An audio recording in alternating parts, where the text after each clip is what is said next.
म्हणून मागे पहिली जी मिटींग जाली ब्लॉकाची काल ती बोणीच आमी मुख्यमंत्र्याचे मतदारसंघात करून मुख्यमंत्र्याक एक वेगळें आव्हान दिवपाची आमी तयारी केल्ली आसा. ह्या पावटी मुख्यमंत्री जवळ जवळ 2 ते 2.5 मतांनी ह्या पावटी हरतलो इजी जतनाय आमी घेतल्या आनी जी पूर्ण जबाबदारी अध्यक्ष म्हणून हांवें घेतलेली आसा. महाराष्ट्रवादी गोमंतक पक्ष आनी BJPचे एक्चुअली तोंड सुद्दां पळोवपाक जायनाशिल्लें.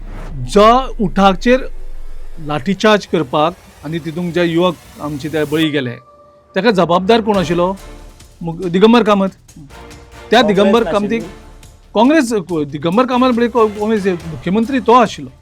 दिगंबर कामत हो मुख्यमंत्री आशिल्लो जाल्यार तांकां घेवन पक्ष जर आमचो मजबूत जाता, ती मतदारसंघ जर मजबूत जाता जाल्यार तो तें हें करपाक फाटीं रावचें ना. हेच ते हूक एंड क्रूक म्हणटा तुमी तशें. बारीक कॉम्प्रोमायज करप मोठो गोल अचीव करपाक. पूण तें कमिशन हें साखळे स्टाफ सिलेक्शन एंड कमिशन जावची न्ही. तें खरे तरेन गोवा स्टाफ सिलेक्शन कमिशन जावचें आनी मॅरिटाचेर कॅन्डिडेट सिलेक्ट जावचे. ते बाबा सांगता म्हणून 70च्यान येवची न्ही. आमी वन सायडेड गेम करपाक दिवची ना.